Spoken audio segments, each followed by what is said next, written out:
1988년 로버트 풀검이 쓴 책 하나가 있습니다. 뭐냐면 아마 들어보셨을 것 같은데, 내가 정말 알아야 할 모든 것은 어디서 배웠다?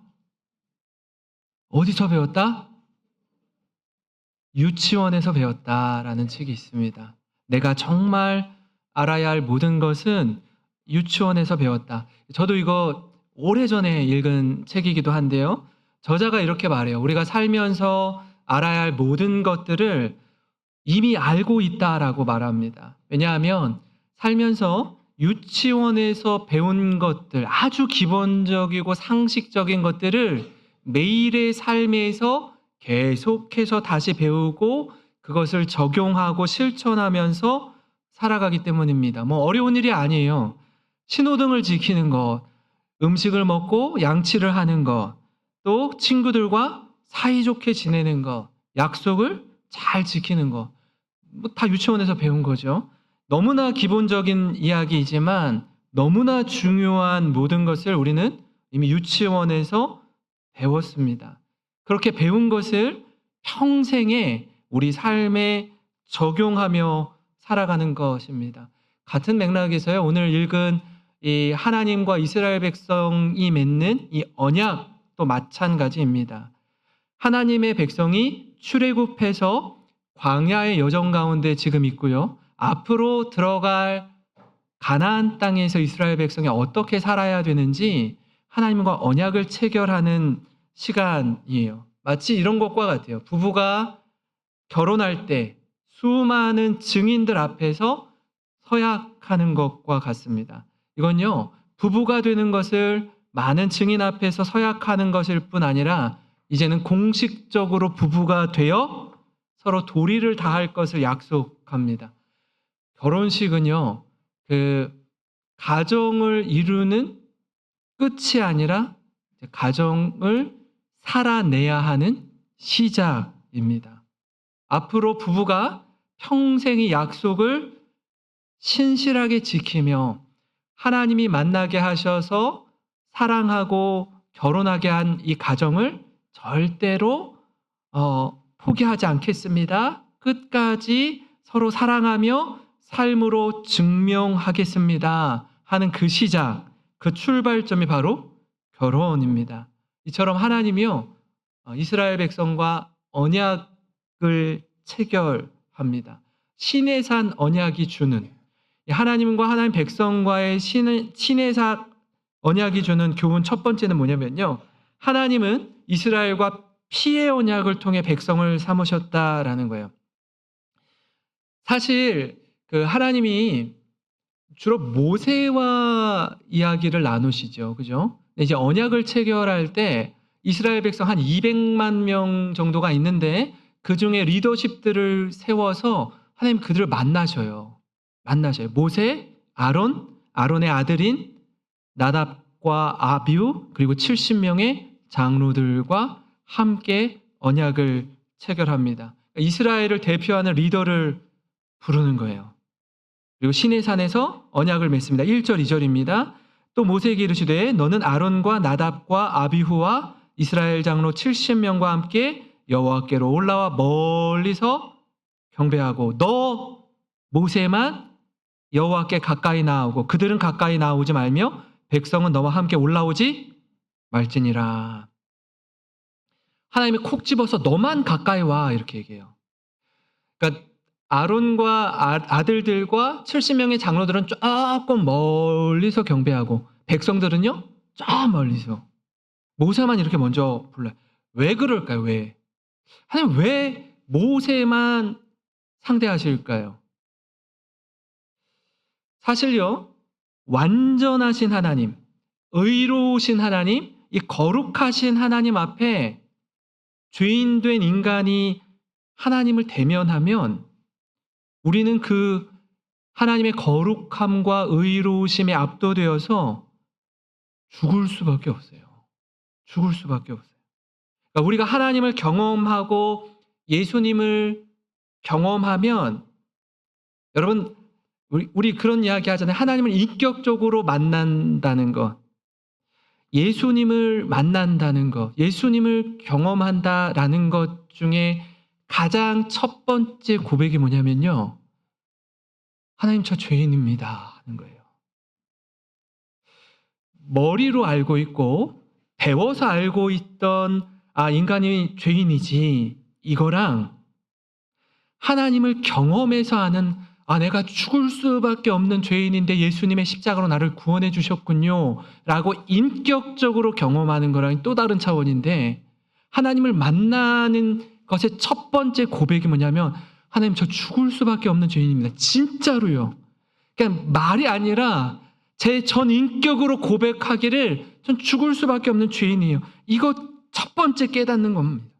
하나님을 경험한 이들마다 자신의 죄인됨, 죽을 것 같은 심정을 이렇게 표현하는데요. 누가복음 5장 8절입니다. 우리 한번 같이 읽어볼까요? 시작. 시몬 베드로가 이를 보고 예수의 무릎 아래에 엎드려 이르되 주여 나를 떠나소서 나는 죄인이로소이다 하니. 여러분, 이 말씀의 배경이 뭔지 아시죠? 베드로가 밤이 새도록 그물을 내려 고기를 잡으려고 해요. 어부예요, 어부. 군산도 항이 있잖아요. 어부는요, 어디에 고기가 있는지, 언제 고깃대가 몰려 있는지, 어느 깊이에 있는지 잘 알아요. 그러니까 적절한 때에 가서 그물을 내리고 오랫동안 기다렸다가 그물을 끌어올리면 고기들이 이렇게 잡혀오죠. 어부인 베드로가 밤새 고기를 잡는데 한 마리도 잡지 못하는 거예요. 그때 예수님이 깊은 데로 가서 그물을 내려라 라고. 사실 그물을 씻고 있었어요. 오늘은 공친 날이구나. 한 마리도 못 잡았구나. 새벽 동이 터오고 있는데 예수님이 깊은 데로 가서 그물을 내리래요. 말이 안 되는 거예요. 예수님 아버지가 직업이 뭐였죠? 요셉이 목수의 목수. 목수의 아들이면 목수의 목수. 목수인 예수님이 어부인 베드로에게 그물 잡는 법을 가르쳐 주겠다 하면서 깊은 데로 가서 그물을 내리래요.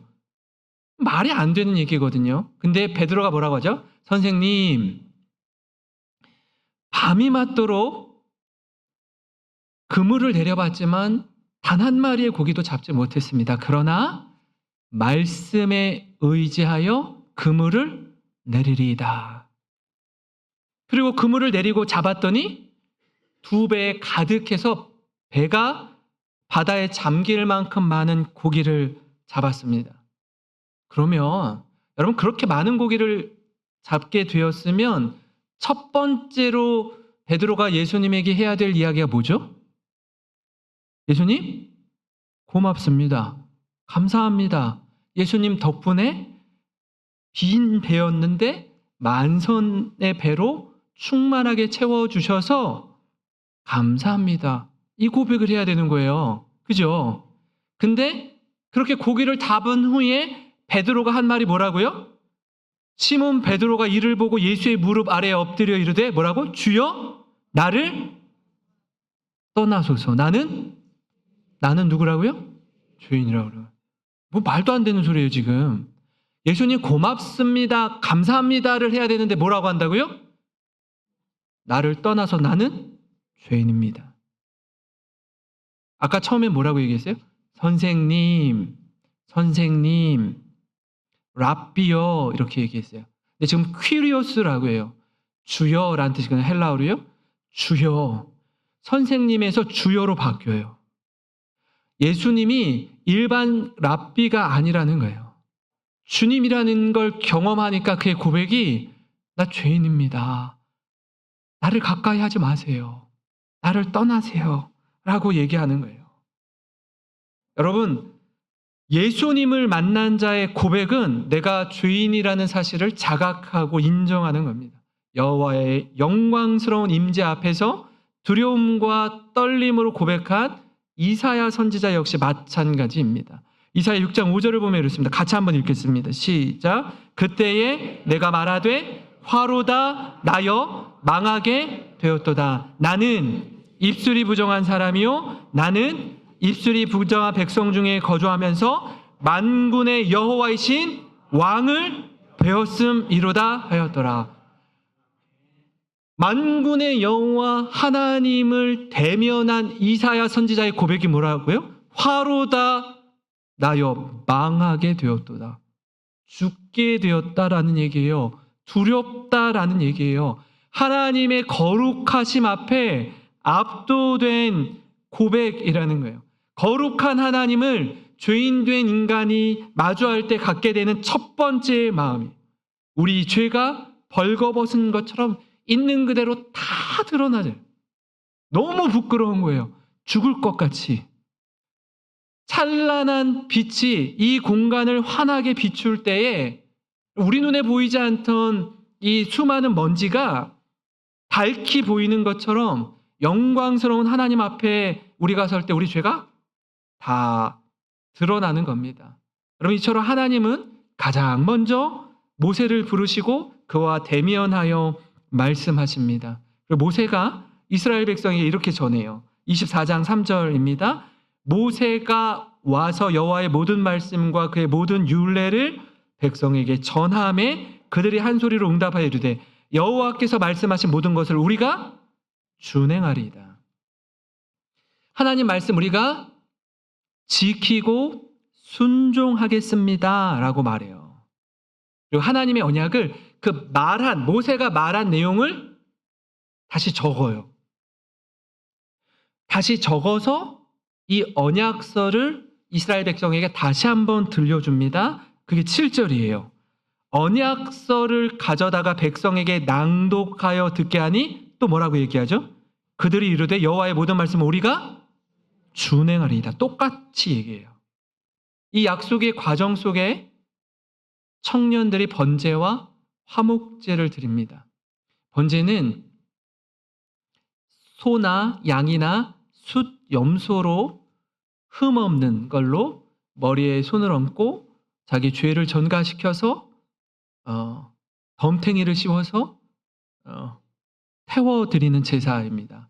완전히 번트 오퍼링이라고 하는데 완전히 태워드리는 제사로 하나님 저의 죄를 용서해 주십시오. 제가 이 소처럼 죽어야 되는데 제가 죽을 수 없으니 대신 덮어 씌워서 죄를 전가시켜서 대신 죽입니다. 너무 미안하죠. 소한테, 양한테 너무 미안하죠. 내가 죽어야 되는데 그러지 못하니까. 그렇게 드리는 제사가 번제고요. 화목제는요, 하나님 앞에 감사한 일이 있을 때, 또 어떤 약속을 이루기 위해서 서원할 때 드리는 제사가 화목제예요. 하나님과 우리와의 깨어진 관계를 회복시키는, 예수님이 우리의 화목제물이 되신 것처럼 드리는 제사가 화목제입니다. 청년들이 이 언약을 지킬 때에 번제와 화목제를 드려요. 그러니까 이스라엘 백성이 여호와 앞에 서 있습니다. 광야 교회인 이스라엘 백성과 하나님과의 언약은요, 피의 언약이에요. 피의 언약. 8절 말씀인데요. 모세가 그 피를 가지고 백성에게 뿌리며 이르되 이는 여호와께서 이 모든 말씀에 대하여 너희와 세우신 뭐라고요? 언약의 피니라. 이 번제와 화목제를 드리면서 피를 백성들에게 뿌리면서 뭐라고요? 언약의 피니라. 하나님 이렇게 관계를 맺으시는 거예요. 이스라엘 백성과 하나님과, 하나님은 저들의 하나님이 되고 이스라엘은 하나님의 백성이 되는. 여러분, 이 말씀을 제가 이렇게 묵상하는데 오버랩되는 말씀이 있더라고요. 예수님이 제자들과 최후의 성만찬을 할 때 떡을 떼어주시면서 뭐라고 하죠? 이것은 너희를 위하여 찢는 나의 몸이니 너희가 먹을 때마다 이것을 기념하라. 그리고 떡을 먹은 후에 잔을 드시며 이렇게 말씀하시죠. 마태복음 26장 28절에 우리 같이 한번 읽겠습니다. 시작. 죄사함을 얻게 하려고 많은 사람을 위하여 흘리는 바 나의 피 곧 언약의 피니라. 이 구약과 신약의 연결점이 나타나죠. 그죠? 그리스도의 피로 죄사함을 받은 것처럼 구약의 이스라엘은 언약의 피로 하나님의 자녀가 되었습니다. 사랑하는 성도 여러분, 이스라엘 백성처럼 우리 역시 그리스도의 보혈로 하나님의 자녀가 된 줄 믿습니다. 영원히 죽을 수밖에 없는 자리에서 영광스러운 자리로 하나님이 새롭게 하셨어요. 이 은혜와 감격을 누리며 믿음으로 살아가는 모든 성도님 되시길 주님의 이름으로 축원합니다. 그런가 하면요, 시내산 언약이 주는 또 다른 두 번째 교훈은 뭐냐면, 언약식 이후에 만찬을 통해 인격적인 관계를 누리게 하신다라는 거예요. 하나님은 언약식 이후에 모세뿐 아니라 누구를 부르죠? 아론과 그의 아들들 70명의 장로들을 불러서 그들과 함께 대면합니다. 얼굴과 얼굴을 마주해요. 더불어 먹고 마시는 은혜를 누리게 하십니다. 9절부터 11절인데요. 모세와 아론과 나답과 아비후와 이스라엘 장로 70인이 올라가서 이스라엘의 하나님을 보니 그의 발 아래에는 청옥을 편듯하고 하늘같이 청명하더라. 하나님이 이스라엘 자손들의 존귀한 자들에게 뭘 대지 않으셔요? 손을 대지 아니하셨고 그들은 하나님을 뵙고 먹고 마셨더라. 하나님이 손을 대지 아니했다는 말이 무슨 뜻일까요? 네, 하나님이 죽이지 않았다는 거예요. 하나님과 마주하는데, 하나님을 경험하는데 하나님이 손을 대지 않았다는 건 저들을 죽이지 않았다는 거예요. 저들을 인격으로 대했다는 거예요. 저들과 함께 언약을 체결하고 만찬을, 예수님과 예수님의 제자들이 만찬을 하는 것처럼 하나님과 이스라엘 백성의 지도자들이 만찬을 경험하는 것입니다. 사실 우리가 24장을 읽고 있는데 20장에 하나님이 이스라엘 백성 앞에서 10계명을 주겠다는 거예요. 10계명을. 그래서 이스라엘 백성을 부르셔요. 그러면서 뭐라고 하시냐면, 하나님을 만나기 전에 너희가 성결하게 해라. 그리고 더러운 옷 다 깨끗하게 빨고 세탁하고 내게로 나와라. 그리고 시내산에 강림하시는데 한 가지 경고를 합니다. 경고를 해요. 이렇게 출애굽기 19장 12절입니다. 같이 한번 읽어볼까요? 시작. 너는 백성을 위하여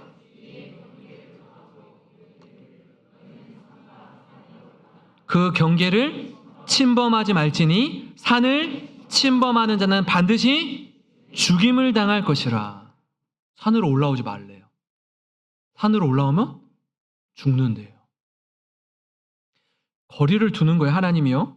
왜냐하면 이 죄인된 인간이 거룩하신 하나님 앞에 나아가는 게 이만큼 힘들고 어려운 일이었습니다. 그리고 다시 한번 하나님이 이어서 이렇게 말씀하십니다. 19장 24절입니다. 여호와께서 그에게 이르시되 가라.